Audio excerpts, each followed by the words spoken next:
This is the Michael Bryan Show.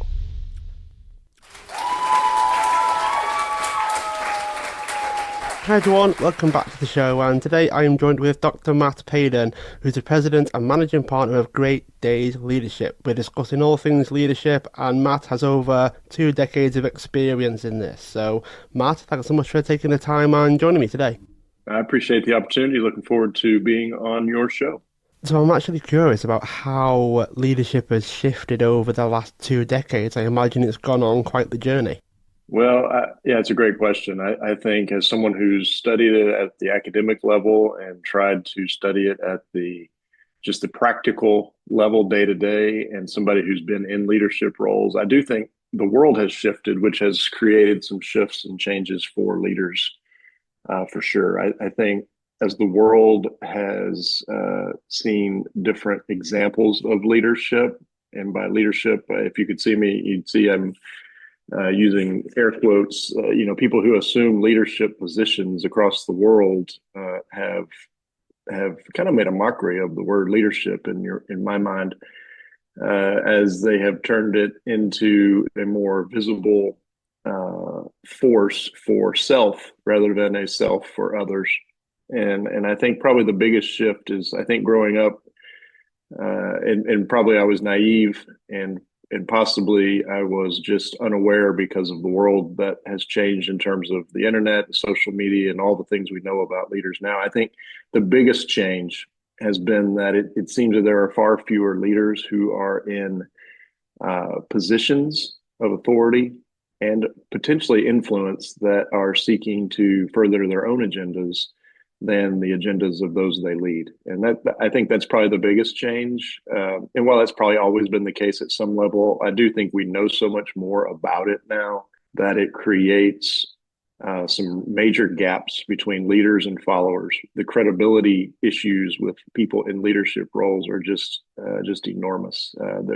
Traditional leadership roles, whether that be in the corporate space or the political space or even the theological space, you name it, those spaces that used to hold a lot of reverence, people do not hold a lot of reverence for anymore. The credibility of just the positions of leadership has changed a lot too. So I would say those two things have probably shifted quite a bit. There's a lack of there's a lack of servant-hearted leaders, and there's a large gap between leaders and followers in terms of credibility.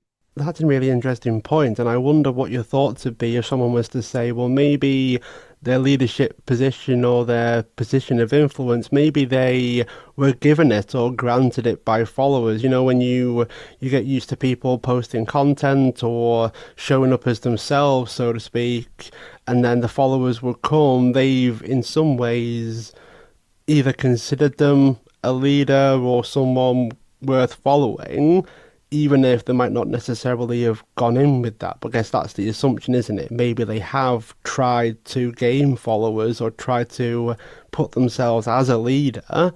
Whether they are or not remains the question. Yeah, I think that's a really interesting point.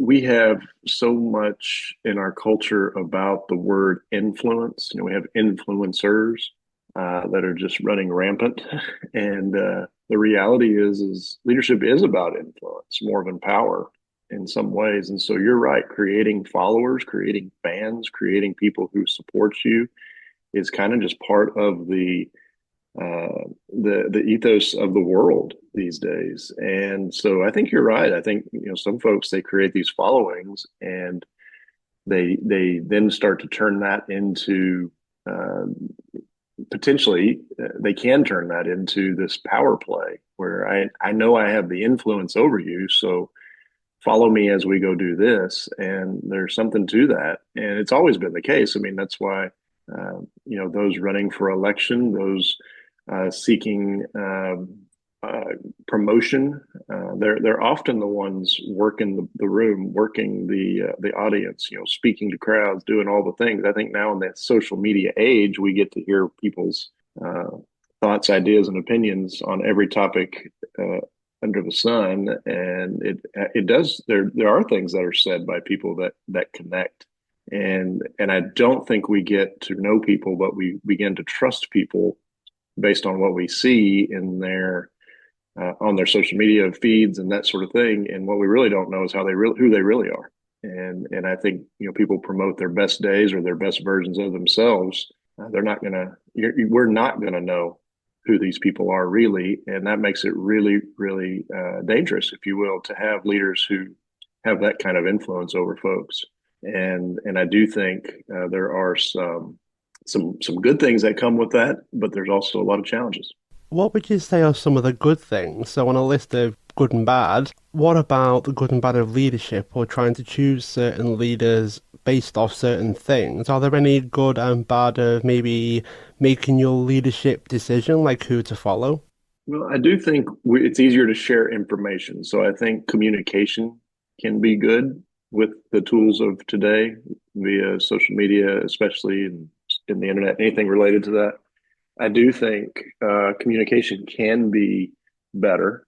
I do think if there are things that that become noticeable flaws in leaders, we find out about them quicker because it's hard to hide, right? Um, I do think that just overall awareness, the ability to be aware of leaders and who they are and how they view things, if we choose to, we can find more.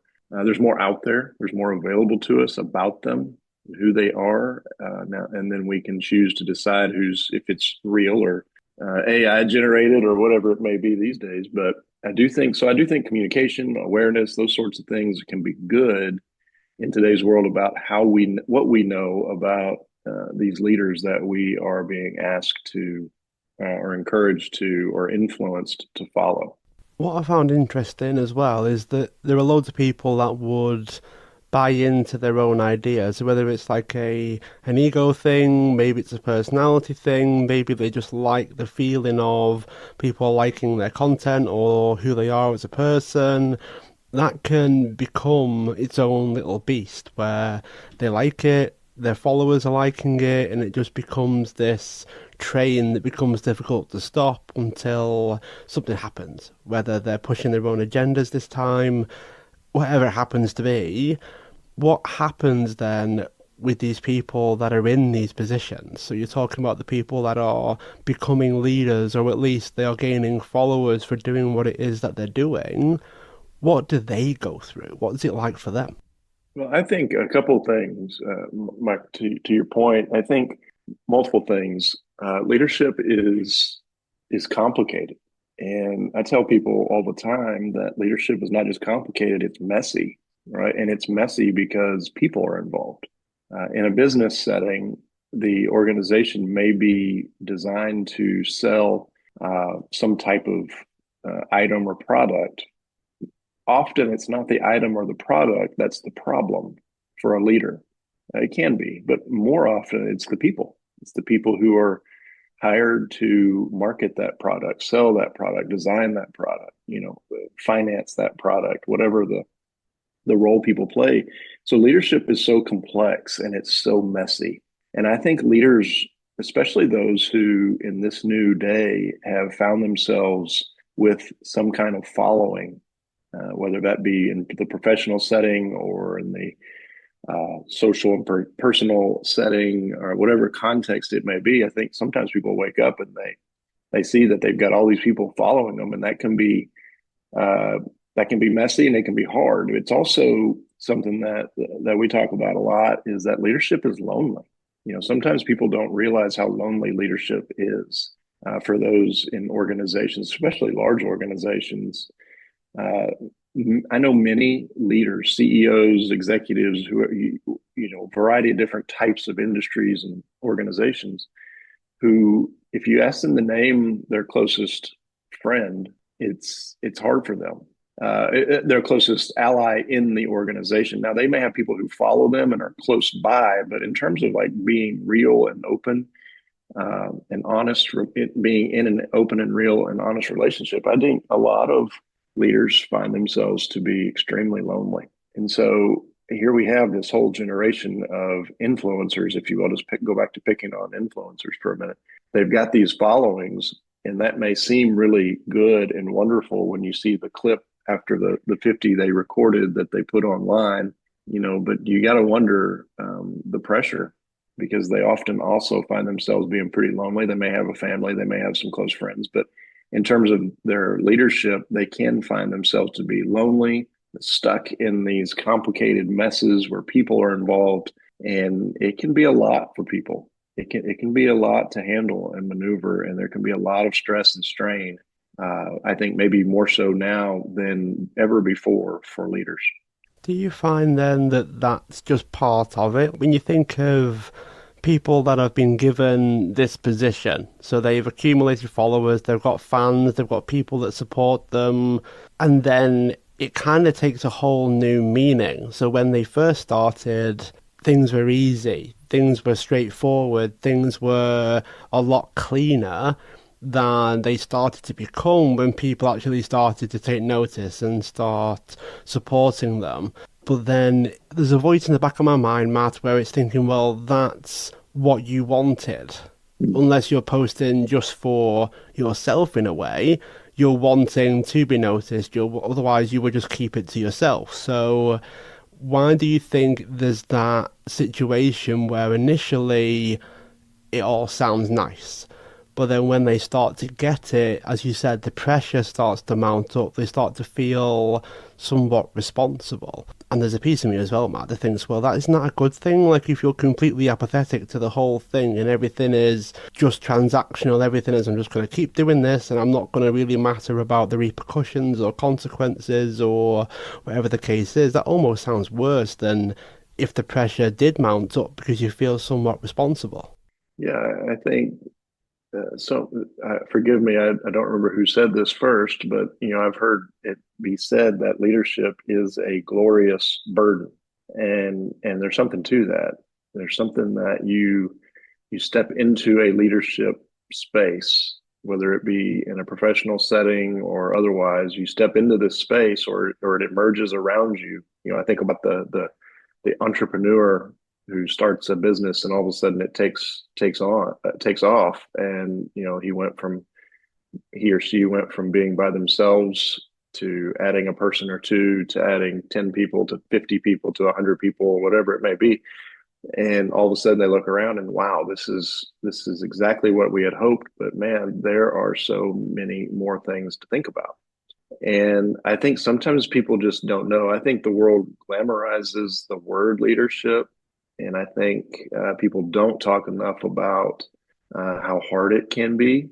And so when people find themselves in a leadership role, they are faced with this side of things that they did not anticipate. Nobody told them about. It's not as common to be written about in the books, and it's not to be off. It's not often as glamorized in the movies and TV shows, although it can be at times. The stress and strain, I think of many examples where it is shown. But I do think that sometimes it's kind of like this idea that leadership is a glorious burden, but we don't talk about the burden piece. And I don't want to be negative. I think leadership is a wonderful, beautiful thing and can make a difference in the world when done effectively, but it can be a burden. And I think just people being aware and knowing that they're not alone.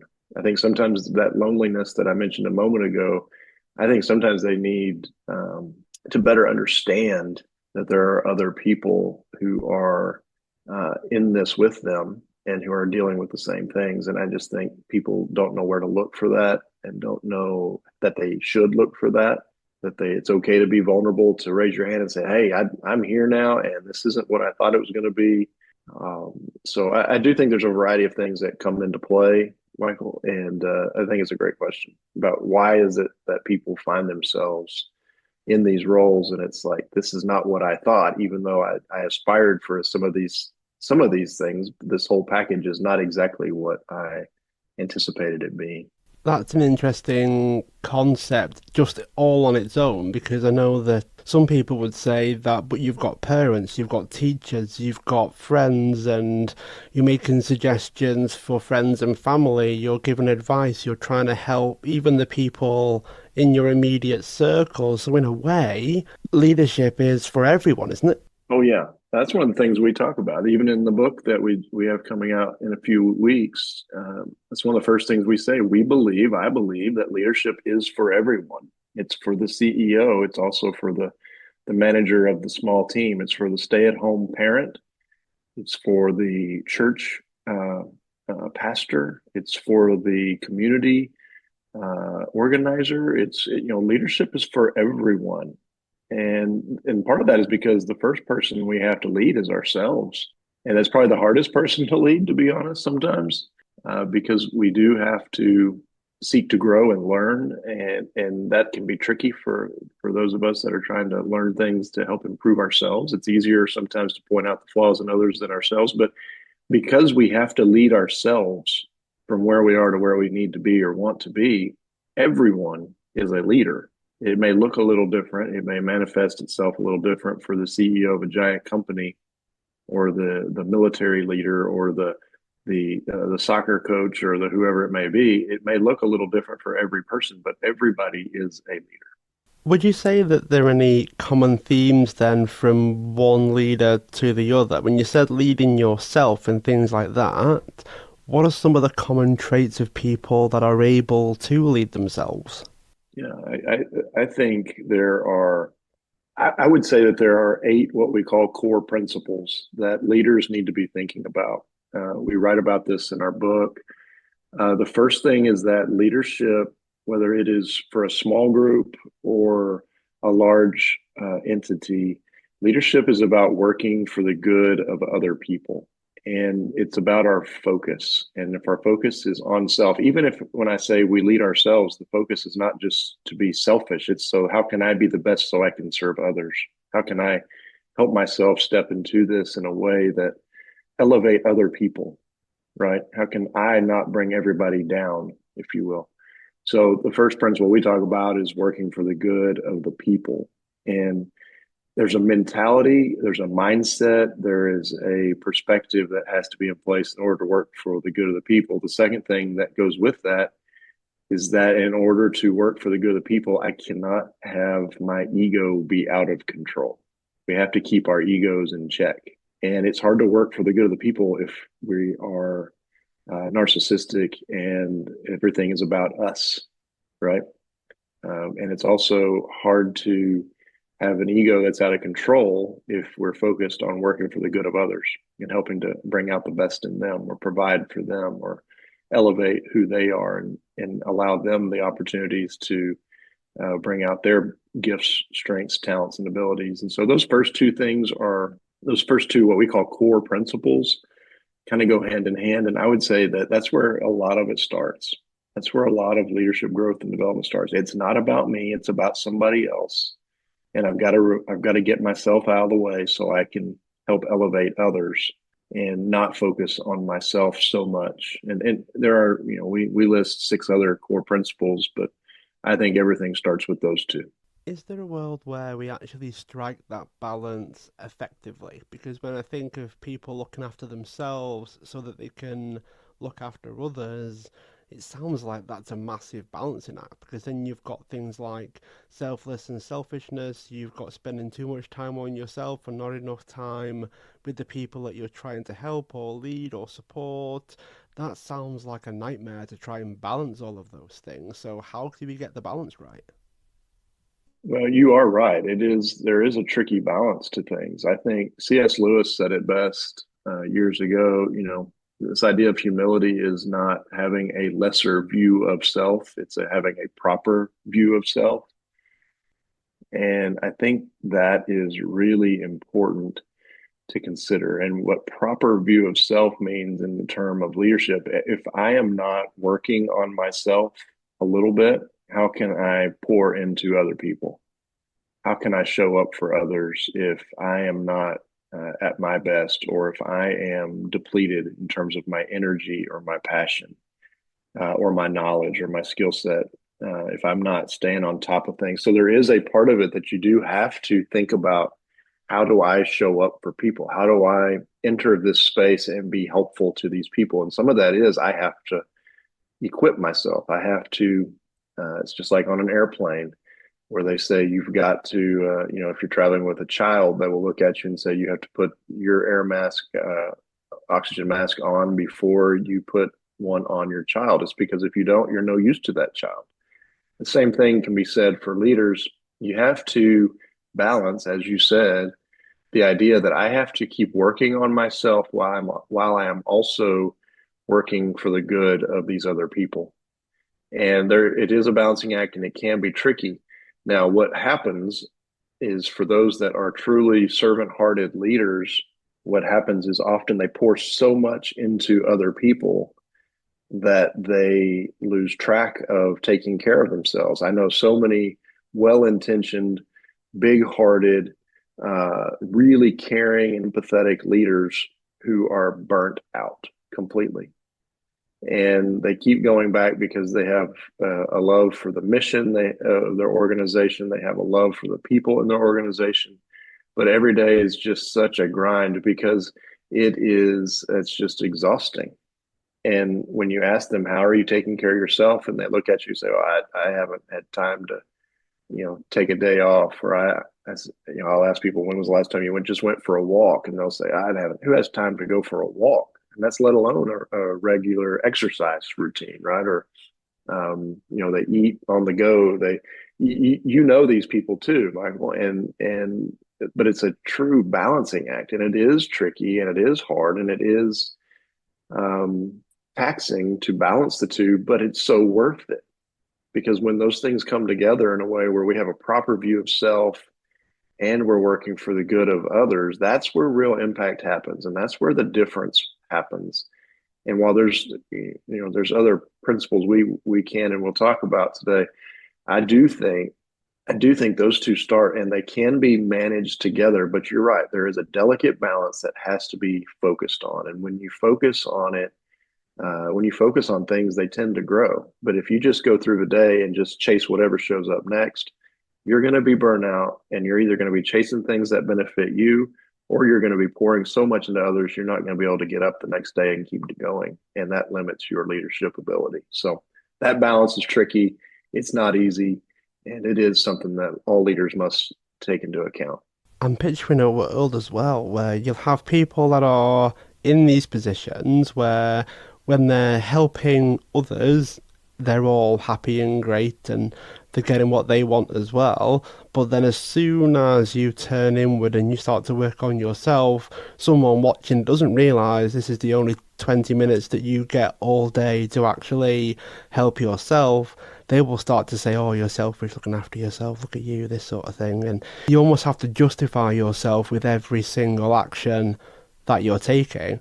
And I can't imagine a world where that's a constant struggle for people, where if I don't help others all the time, as soon as I start to help myself, it then starts to creep in, and maybe you start to wonder if you are taking too much time for yourself. And this is the never-ending struggle that I think we're kind of getting towards. What are your go-to strategies for that? So whether it's your actual time that you spend on yourself, or dealing with the pressures that come with spending time on yourself, what are your go-to strategies for that? We talk about things related to time management pretty regularly in leadership studies. Lots of leadership coaches, lots of executive coaches, lots of things related to how do we manage our time, and that's really really important. There are some just fundamentals that probably need to be in place when it relates to how do you take care of yourself and prepare yourself for the day ahead, for the week ahead. There's some rhythms and routines that people need. Some people are very structured in their rhythm and their routine. I know people who get up every morning and do 30, 45 minutes, an hour of exercise or quiet time or devotional thinking or praying or whatever it may be to kind of get themselves right. I think that the structure of a day is really important. I also think another topic that's related, but something we don't talk about enough is not just time management, but energy management. We reference in the book three different kind of tanks, if you will, that if they become depleted, it can absolutely knock you off your game.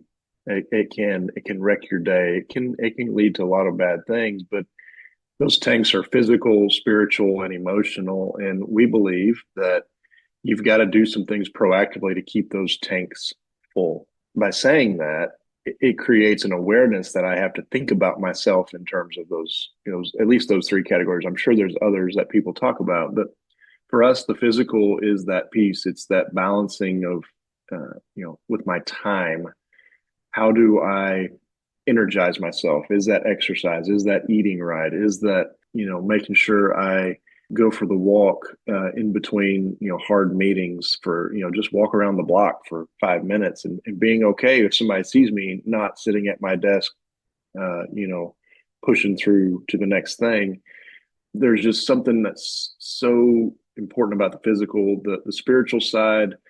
Um, you know, we can talk for days about this, but what is it that keeps me drawing me closer to something bigger than myself? What is it that centers me? What is it that is it a faith? Is it a commitment to church or religious organizations? Because people come away from those recharged, and then the emotional, that is the tank that we talk about related to how are we, in connection with others. How are we doing with our spouse? How are we doing with our kids? How are we taking time away to spend a weekend with doing something fun with friends and family that kind of recharges our tank? And we have to do that because here's what happens, Michael, when we don't pay attention to those tanks. We get fatigued. We get fatigued in ways that are sometimes really hard to understand. We wake up after a long night's sleep and we're still really tired. And some of it is physical fatigue is one thing, but there's also spiritual and emotional fatigue. But when we find ourselves in the fatigue, we have learned that fatigue often leads to this type of fog. And by fog, I mean this idea that it's so unclear what to do next. It's so unclear where to step next or where to go or what decision to make because that fatigue creates this fog that can be so thick it's hard for leaders to navigate. We know deep down what we ought to do, but we're not sure because we can't see, just like when you're walking or riding a bike or driving a car through the fog on a countryside and there's nothing around and you know the road is in front of you, but you're not real sure. Because when we're fatigued, it leads to the fog, which leads to this idea of flirtation. And flirtation is not necessarily romantic. Um, Flirtation, but it's this idea that we flirt with poor decisions. We flirt with things that we shouldn't directions we shouldn't choose to go, but we do. We make the bad call on the employee. We make the bad strategic move, and we look back. Why did I do that? And we think, "Wow, I was just so caught. I didn't know what to do, so I just kind of flipped a coin and said, go this way." And that sounds crazy, but leaders do that all the time because they're so fatigued, they're so caught in the fog, and so they begin to flirt with poor decisions. I think when you look around at, um, for example, many of the large scale scandals that involve executives or leaders in very public places, so many of them moral failure, character failure. So many of them, if you talk to them or if you read things afterwards, I was just so caught up. I was so caught up in the fog. They may not use that phrase, but that idea that I was just tired. I just made poor decisions. I don't know. I didn't want to do that, but I did it. And now here we are. And so I do think there's something to that we have to pay a lot of attention to. And it is hard when people see us take a few minutes as a breather. When they see us, get up from the desk and go walk around for a few minutes, when they see our calendars booked and, I'm not going to book anything extra. I'm not going to do this because I have a thing with my kids, at certain time. And I'm not going to take away from that because that fills me up and it doesn't just take away. And that's hard to balance and it's trickier in some contexts than others. So I don't take that for granted and don't take it lightly that I said that, but it's real and it's something that leaders have to pay attention to. One of the things that initially came up for me was this idea of telling yourself the truth as a leader, trying to sustain yourself. You need to be honest with yourself, don't you? Where if you're tired, if you need a break, then you need a break because you're going to have to get up tomorrow and do the whole thing again and then the same again in this act of repetition, trying to sustain yourself, trying to not overwork, because very often things will come up anyway. So there's no point in overdoing it to start with because you've got years to go. So being able to be honest with yourself, and then we mentioned this idea of trying to balance yourself, whether it be emotionally, mentally, physically. Sometimes you need to be really honest with yourself in order to be able to manage that. So talk to us about this idea of being truthful. And then you mentioned the proper view of yourself as well. So that's why it all came up, and that be the more accurate you can be, the more truthful you can be, the more benefits you'll get. The third core principle that we discuss in the book is this idea that leaders must embrace truth. And in order to do so, you first have to be willing as a leader to seek and find the truth. You have to be willing and interested in finding the truth. And that can look different for a lot of different people. You may say, well, of course we want the truth. Not everybody wants the truth. Some people want to know enough to where they can make a decision. Some people want to just, they want to believe what they want to believe to be true. And so a willingness to look for and find the truth has got to be a part of every leader's focus. Now, on the other side, there is this idea that once I find the truth, in order to embrace the truth, I actually have to find the truth and do something with it. And that's where it gets really interesting and complex for leaders. And so we talk about it that there's two levels of truth. The first level of truth is data and analytics and just cold hard facts that are presented in terms of numbers or the different things that a leader may get presented with about their organization, about their people, about whatever it may be. There's this level one truth that is usually the easiest truth to deal with. Okay, the numbers suggest this. We ought to make a new decision. We ought to make a decision to go in a new direction.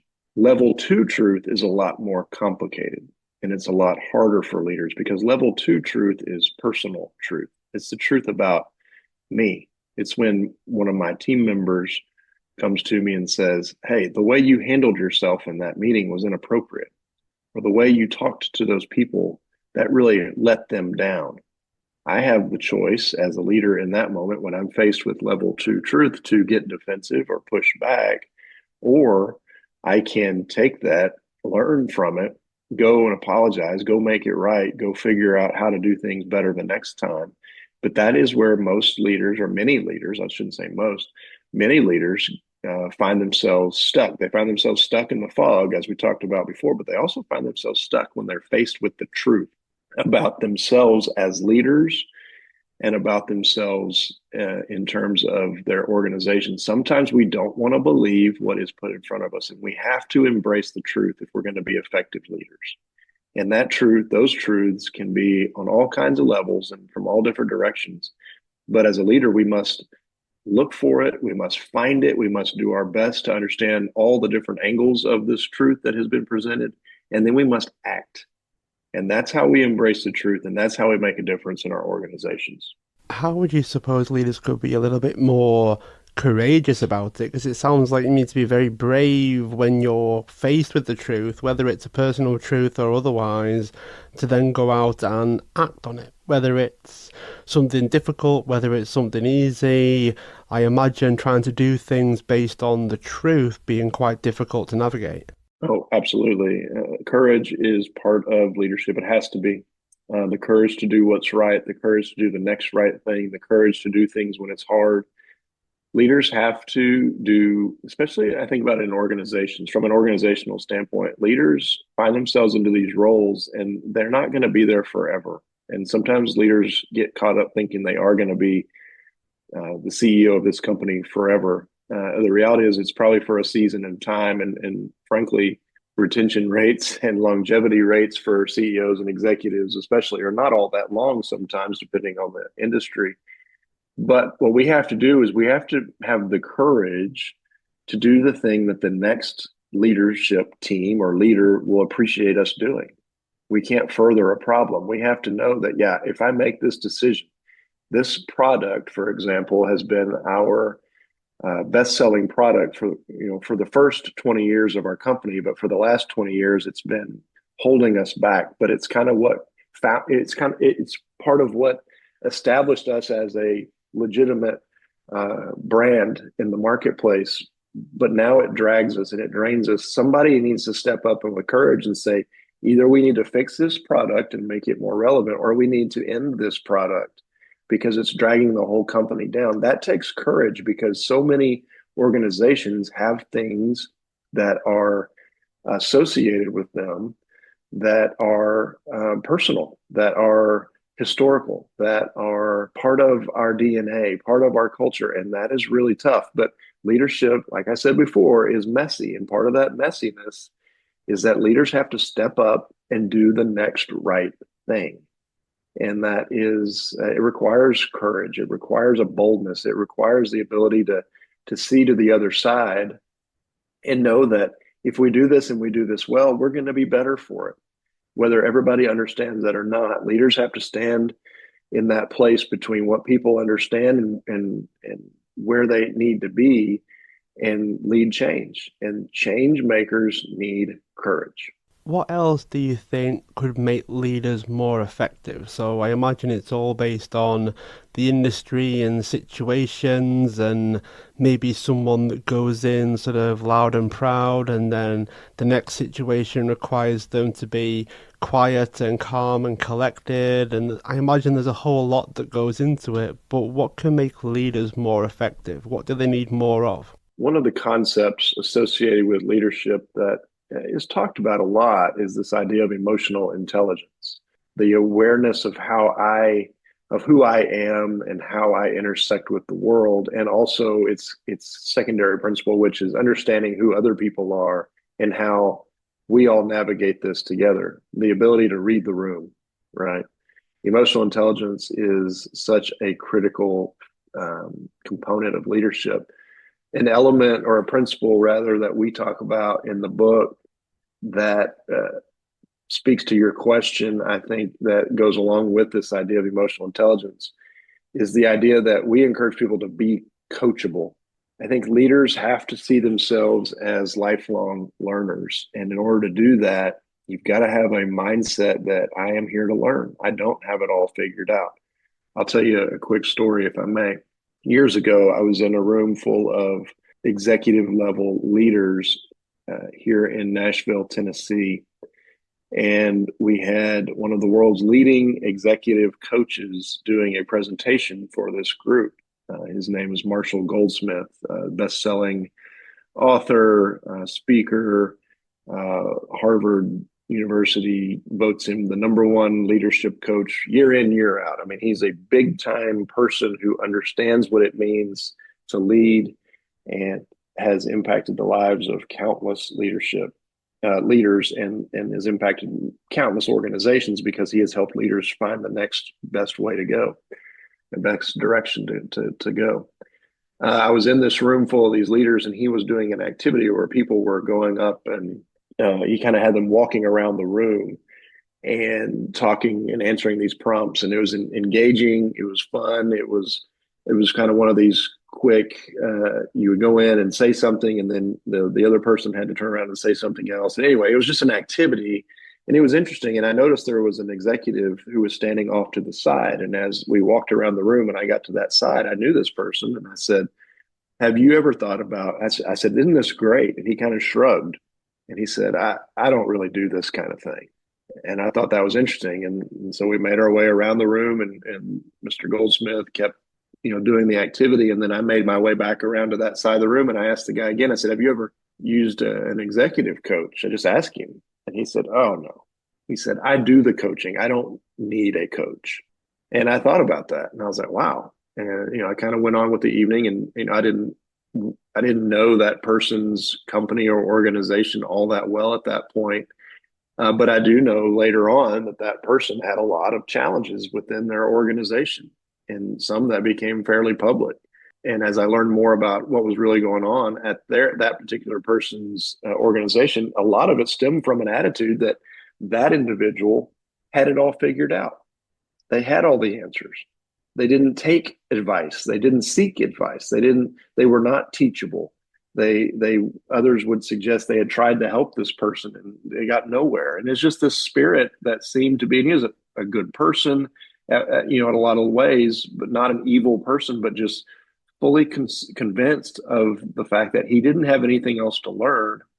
His job, as he had arrived in that executive level position, was to teach others, not to learn. And just that little shift in posture created a lot of challenge. And I think when I find myself and when I talk with leaders who are struggling with, how to handle this or that, a lot of it has to do with the fact that we've gotten into this mode where I've stopped learning, or I've stopped being willing to listen, stopped being willing to go and ask for advice and seek counsel and get the executive coach and talk through things and find a sounding board and all the things that we would talk about because they have stopped, either they've stopped or they've refused to be coachable. And I think it's a critical component of leadership. I think it's a core principle. It's in the book, be coachable. The idea that leaders must be willing to keep learning. Where would you suppose leaders go to learn? You're leading others, you're in some ways giving the advice. Where do they go to be the learner or to feel safe enough to accept that they don't know something or to be okay with it? Is that something that is possible, or maybe that's something that they need to bring into their leadership as well, like accept the fact that they don't know everything and be open enough to tell people that in their organization? How do you balance those two? Well, I think one of the words that does not get enough airtime in terms of leadership is the idea of vulnerability. The word vulnerability. It is often too many people think if I'm showing vulnerability, I am weak. And in reality, I would suggest that people who demonstrate vulnerability, leaders who demonstrate vulnerability, not weakness, not meekness, not this complete negative connotation related to that word, but this idea that I am so vulnerable to let people know that I do have things I need to learn, that there are pieces of this job that I'm not as good at as other people or this work, right? I know of a leader whose team told me a while back that this person had the desire to be the smartest person in the room as the leader. They didn't say it, but everything about them you could just feel it. And the way this was described to me, it was so thick, if you will, for the team that when they would start talking about, hey, did you read that new book or that new article? This leader would say, oh, I read that. Oh, I read that. I already read that. Like they were going to be left out of a conversation or worried. It was just funny, and to the point where people started making up names of books. I mean, think about that, Michael. People on their team would start making up names of books, and that person would say, "Oh, I read that. I read that." It was just this. They refused to be vulnerable enough to say, "Oh, wow, I hadn't heard about that. Tell me more." The only person that sometimes when we're faking or when we're demonstrating this kind of false this bravado, if you will, that is kind of this false sense of we've got it all together. The only person we're fooling is ourselves. Our followers already know where our challenges are. They know where we don't know how to do this as well as we pretend to, or we don't understand this business concept or this AI tool, or you name it. We have to say, hey, I'm willing to learn. I don't know this. I'm going to surround myself with people who do as a leader and then help them be the best they can be. And I'm going to learn from them. And I'm going to read the book and I'm going to read the article and I'm going to join the small group discussion of other executives and leaders. I'm going to get out of my comfort zone and hire an executive coach to come in and just be a sounding board for my ideas and help me navigate some of these challenges. It's just a willingness and a posture that has to be in place. And a lot of that comes from that whole principle we talked about, keeping our ego in check. But it goes back to this idea of being coachable. And it also just this whole concept of it's okay to be vulnerable. Nobody has it all together. And when we act like we do, we are often putting more and more distance between ourselves and the reality in which we find ourselves. And our followers, they see that, they sense that, and they would appreciate us as leaders recognizing that we don't have it all together and being willing to say the things out loud that they already know. What I'd be curious to know as well, Matt, is there a way that leaders can communicate this? So I think if you keep saying, "Oh, I don't know that, I don't know that, I don't know that," that might put kinks in their faith in you or their trust in you. And maybe if it's forever, I don't know, then maybe that might lead to a couple of questions coming up. So maybe there might need to be a way of doing it or a way of communicating it so that it's at least helpful to the fact that you are also in the position of leadership as well. So how do we do both? Yeah, that's a great question. I do believe that while vulnerability is a strength, it can come across if it's done if you're more vulnerable and more visibly vulnerable than not. If it's out of proportion, it can create a problem because leader or followers do want leaders to be competent and confident. People seem to want to follow people who know where they're going and know what they're doing, right? So I do think there's a balance. I wouldn't walk in as an executive with a team full of other smart and talented people, and every time we meet, talk about all the things I don't know. I would talk about it more of in a sense of, hey team, just so you know, I've been reading some extra on how to utilize this new AI tool that our company's unleashing, and I'm learning a lot, and I'm glad to learn it. I would take more of a positive approach or an appreciative approach to how I might share some of those things. I would also be really thoughtful to how often we back up. It really goes to how much are we really talking about or focusing on ourselves. If we're in meetings and it's all about what I know and don't know, then we're probably not talking about enough about the other people, right? We're not getting very far in terms of an agenda towards productivity for our organization.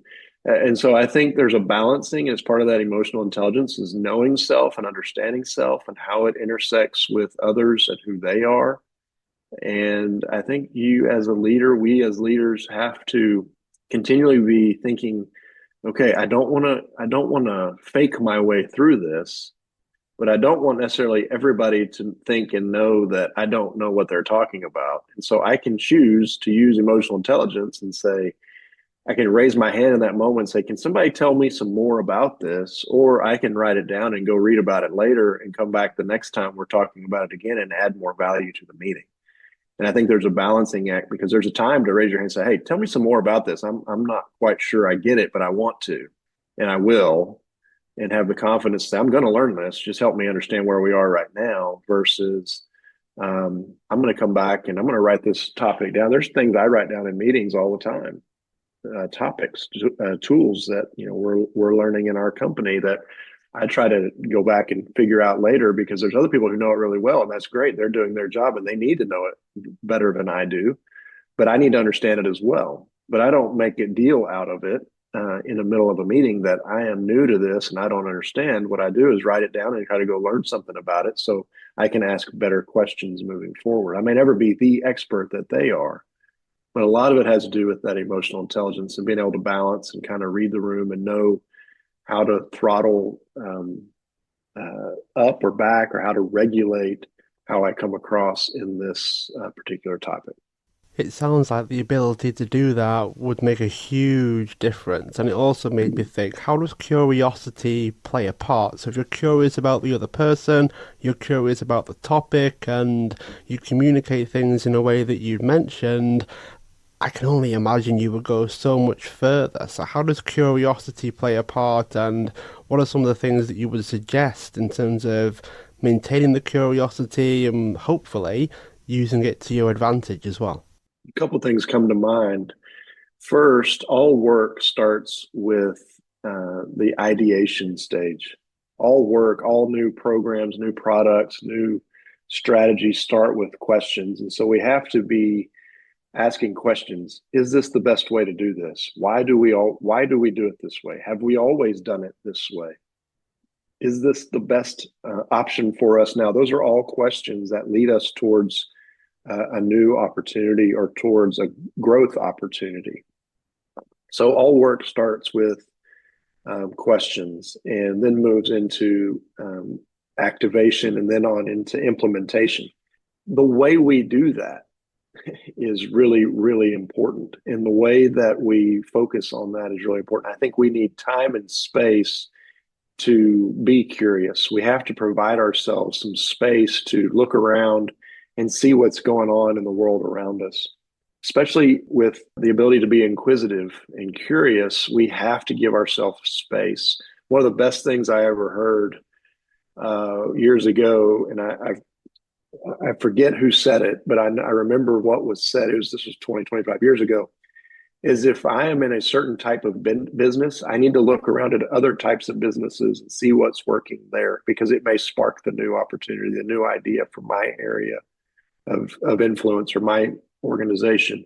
If I am constantly reading the same type of trade magazine because that's the trade I am in, yes, I may get some new ideas and thoughts, but I need to learn about some other things because it could spark some interesting ideas and thoughts about where we ought to go next that would not show up if we weren't being curious. And so the ability to be curious is there. The space is what we have to create to provide for the platform or the framework for giving ourselves the opportunity to be curious in a way that produces new thoughts, new ideas, new decisions as they need to come. But we have to be willing and we have to give ourselves the space to do so.